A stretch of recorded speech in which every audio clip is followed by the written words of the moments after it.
Si lorsqu'un corbeau ouvre son bec, un fromage s'en échappe, devinez ce qui en ressort quand un renard en fait de même. Découvrons ensemble cette aventure. Jeanne le roi allé, le roman du renard, deuxième aventure. On était à la saison où les prés reverdissent, où les bois sans feuilles, où, du matin au soir, les oiseaux disent des chansons nouvelles. Renard, un beau jour, sortit de chez lui pour jouir du renouveau et, par la même occasion, tenter fortune. Il se dirigea vers l'habitation de messire Hochkorn, hobereau cossu qui cultivait lui-même ses terres. L'habitation était plantureuse et jolie. Dans le verger, les arbres défleuris montraient leurs branches couvertes de petits fruits verts tendres, indice d'une bonne récolte. Aux prairies, les vaches et leurs veaux, les juments et leurs poulains paissaient l'herbe fraîche, tandis qu'au fond du chemin creux, les moutons broutaient les jeunes pousses d'arbrisseaux. Dans le ruisseau clair, frétillait le poisson argenté. Le courtil alternait de carrés de légumes et de plates-bandes où s'épanouissaient coques lourdes, passeroses, jonquilles et tournesols. Les ravenelles fleurissaient au pied des murs et les iris au faîte des toits. Dans les haies, les églantiers étaient tout roses et les aubépines toutes blanches. La colline embaumait le thym, l'hysope et la marjolaine. La maison elle-même respirait la prospérité. Le lardier, regorgé de viande fraîche et salée, de quartiers de venaison, de saucisses et d'andouilles. À la laiterie s'alignaient les jattes de lait, les mottes de beurre, les fromages crémeux. Des chapelets d'oignons et de fèves étaient pendus au plafond et les gros œufs roux remplissaient des corbeilles. Toutes ces beautés et toutes ces richesses aiguisaient l'appétit de Renard. Mais sa grande convoitise était pour la basse-cour, pleine de coqs fiers, de poules grassouillettes et de poussins dodus, de jarres, d'oies et d'oisons, de canards, de cannes et de canetons, le tout claironnant, gloussant, caquetant.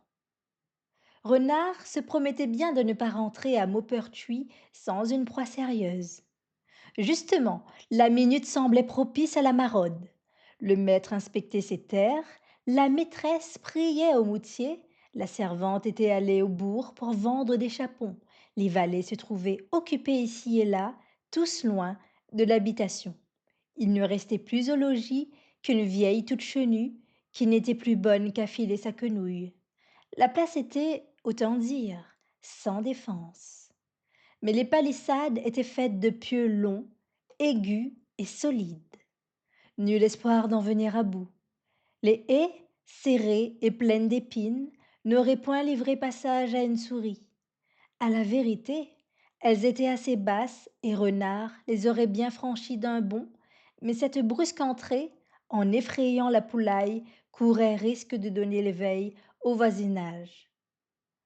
Renard serait alors découvert, poursuivi et peut-être tué.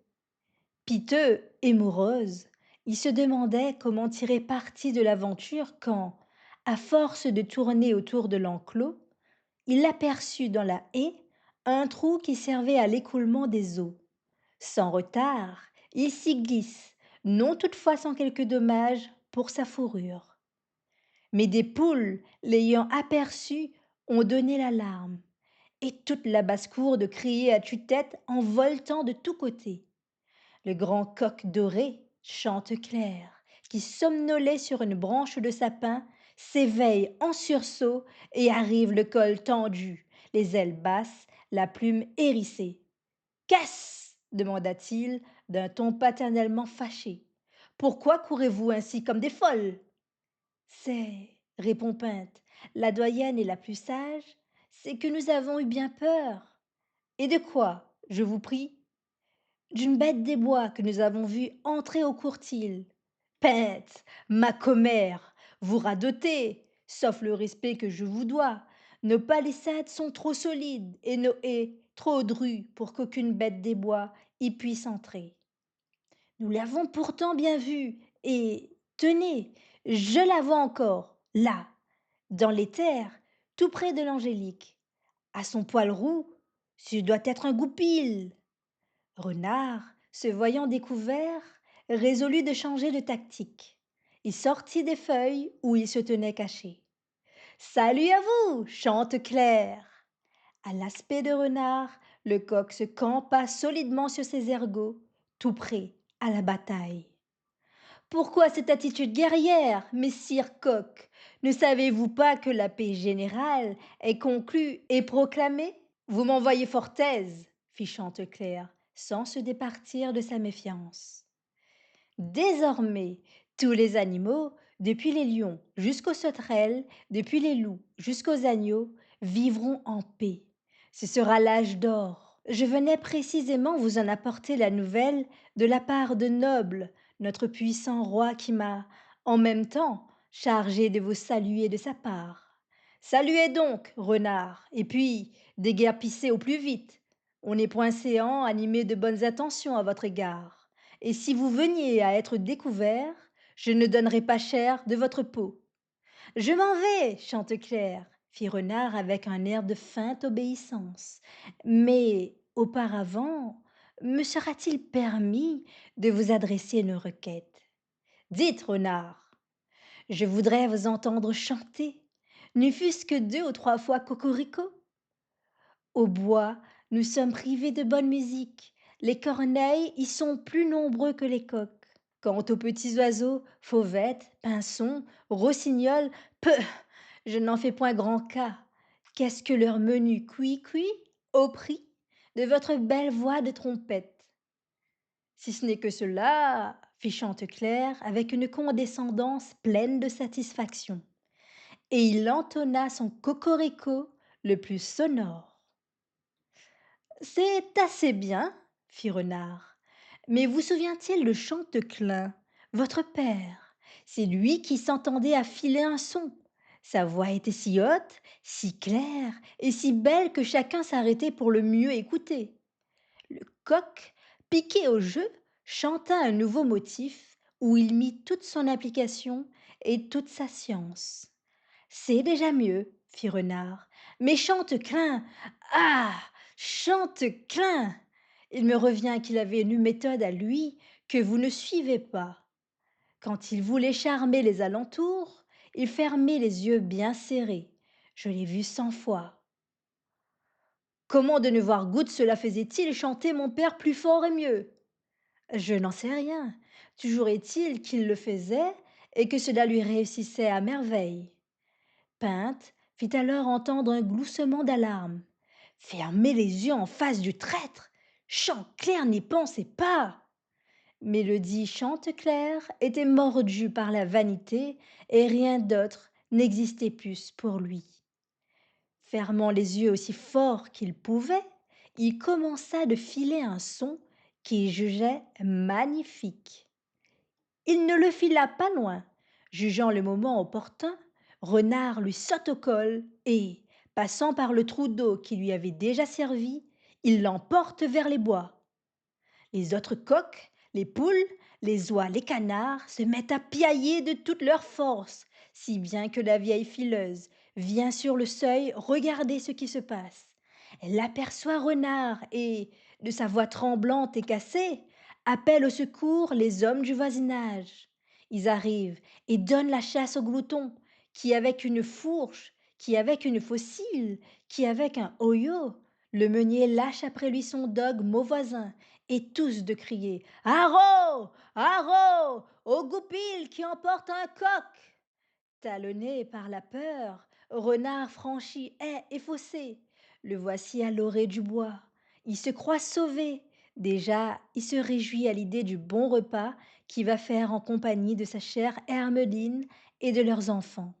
Mais l'excès du péril rend Chanteclair ingénieux et lui inspire une ruse digne de son ravisseur. Messire, dit-il d'une voix étranglée, vous laisserez-vous ainsi honnir par ces vilains?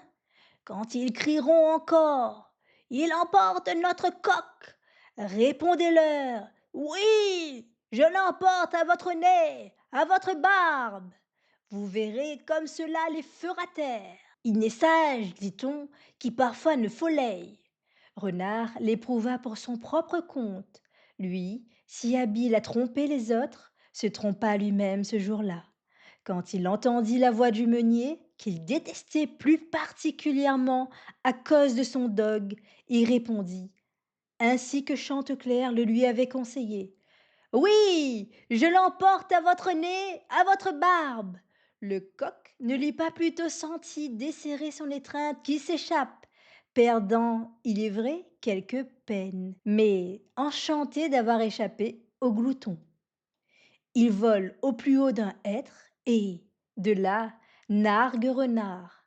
Ah, beau porteur de nouvelles de paix, que vous semble de l'aventure? Ce qu'il m'en semble, fait Renard confus, c'est qu'il ne ment pas celui qui dit entre la cuillère et la bouche, il y a souvent encombre.